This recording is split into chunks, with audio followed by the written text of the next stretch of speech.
Welcome to AI Podcast. This is where we dive into key developments using source materials you've shared, giving you a quick yet thorough understanding. That's right. We aim to cut through the noise and get to the core insights. And today we're looking at Anduril Industries. It's a really interesting company sitting right at that intersection of Silicon Valley innovation and modern defense. Definitely. We're drawing from an article that really digs into who they are, what they do, and why they matter right now. So our goal here is simple. Help you understand what Anduril is, why it's making headlines, and maybe what lessons a country like India could draw from its approach, especially with the security challenges it faces. Let's start with the origin story because it's quite telling. Right. Anduril was founded in 2017. Okay, relatively recent then. Yeah, and not by your typical defense industry veterans, not entirely anyway. Palmer Luckey, the Oculus Rift guy, was a key founder. Right, I remember him from the VR world. Exactly. But he pulled together this interesting mix of people. Tech folks, sure, but also people from Palantir, from Oculus.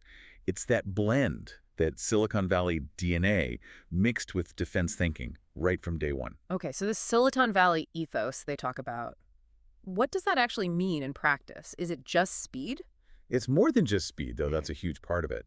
It means they operate differently. Forget the super long bureaucratic development cycles you often see with traditional defense contractors. Yeah, those can take years. Right. And Anduril uses that startup playbook.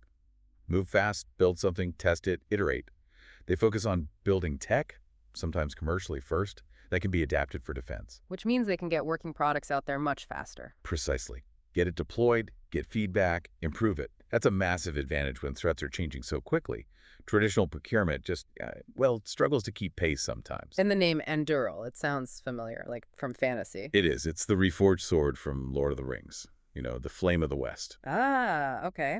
Symbolism there. Definitely. It represents, for them, a kind of reforged approach to defense, using modern tech for modern problems. Yeah. It really speaks to their ambition, which is, frankly, to revolutionize border security and warfare using autonomous systems. So let's get into the specifics. What do they actually build? What does Anduril do? Okay, so their main game is autonomous systems. Think robots, drones, sensors, but crucially, the software that makes them smart and connects them. For military use and border security. Both, yes. And the absolute core of their offering is this AI-powered operating system called Lattice. Lattice. Okay, tell me about that. Think of Lattice as the central brain.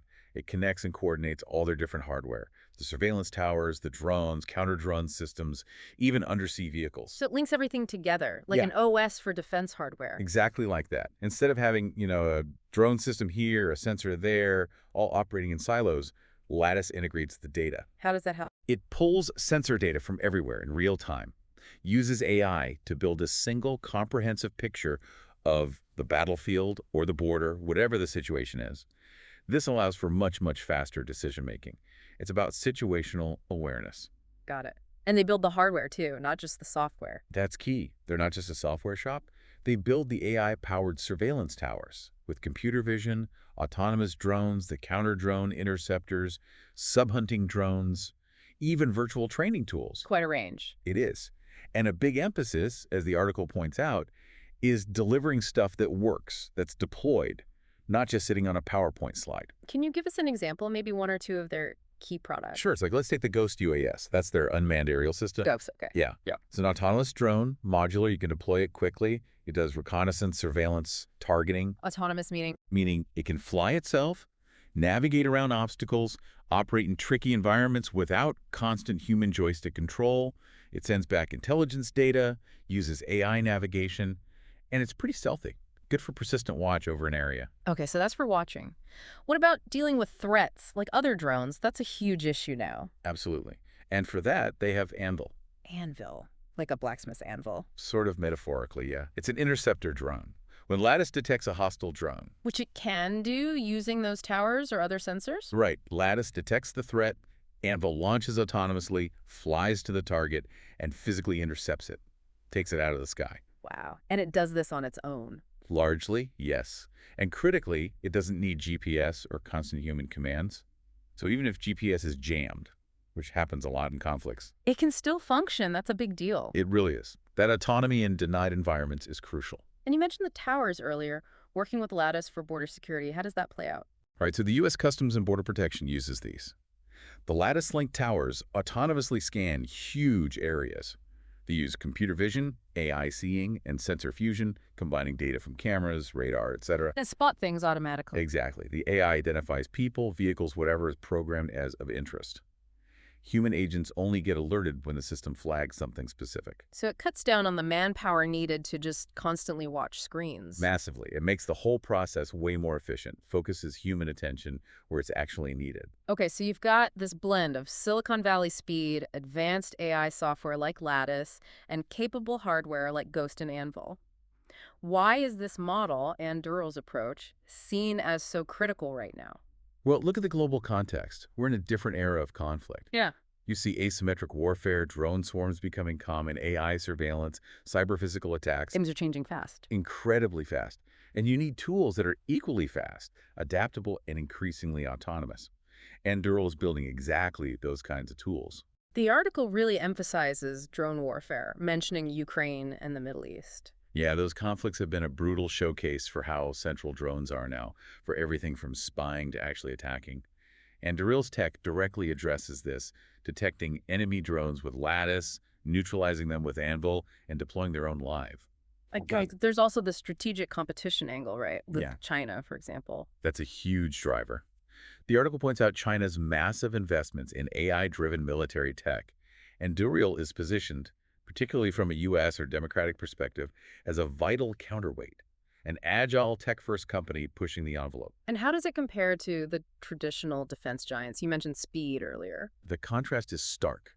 Traditional players often have these very long, multi-year R&D and procurement cycles. It's just the nature of the bureaucracy sometimes. Slow and steady. Sometimes too slow. Anduril, being VC-funded and acting like a startup, iterates in months, not years. Military forces can get access to genuinely cutting-edge tech much, much faster.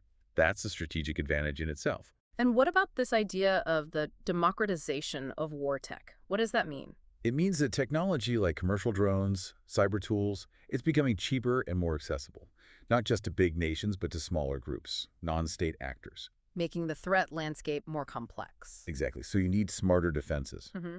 AI and automation, like Anduril provides, become force multipliers. They help level the playing field, or at least counter those widely available threats more effectively. Are other companies trying this model? Is Anduril unique, or are there similar startups emerging globally? It's definitely a model gaining traction, though maybe few match Anduril's scale and breadth just yet. But you see similar players emerging. Like who? Well, the article mentions Helsing in Germany. They're focused on AI software for battlefield awareness, integrating existing systems for European forces, NATO partners, founded pretty recently, 2021. So more software focused than Anduril. Seems that way, yeah. Then you've got Edgy Group in the UAE. That's more of a state-backed conglomerate, but they're moving fast on drone swarms, AI surveillance. A different model, state-driven rapid innovation. Interesting. Anyone else in the U.S.? Shield AI is another one. They build autonomous quadcopters, especially for operating indoors or where GPS is denied. Their Nova drone sounds a bit like Anduril's Ghost in some ways, focusing on that autonomous navigation piece. And established players, are they adapting? Some are trying. Elbit Systems in Israel is mentioned. They're a traditional defense company, but they're investing heavily in autonomy, AI, especially for drones and border systems, trying to evolve. So the trend is clear. VC-backed, software-first, AI-driven defense startups are popping up. Yeah, it seems to be a growing space globally. Okay, let's bring this home. We've talked about Anduril, its tech, why it's important now. What's the big takeaway here for a country like India, given its specific geopolitical situation? India's in a really interesting and challenging position. It's a huge arms importer, deeply aware of threats from neighbors like China and Pakistan.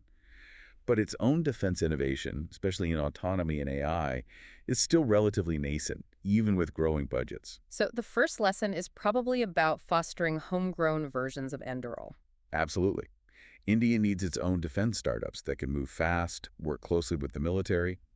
Initiatives like IDEX are good, they're a start, but the article implies a need for much greater scale, speed, and critically, attracting VC money, which can be tough with regulations. Right. Make it easier for private capital to invest in defense tech. Exactly. And related to that, the idea of dual-use tech platforms comes up. Meaning tech with both military and civilian uses. Yes. Think border surveillance tech that could also be used for, say, forest protection, or disaster response. That helps startups scale faster, makes them more attractive for investment, builds a broader industrial base. And what about that core software piece, the Lattice OS? The article floats the idea of a Lattice OS for India. Imagine a national-level system integrating data from all sorts of sources, satellites, drones, ground sensors for real-time security intelligence. A unified command and control system powered by AI. Pretty much. A core tool against incursions, terrorism, you name it.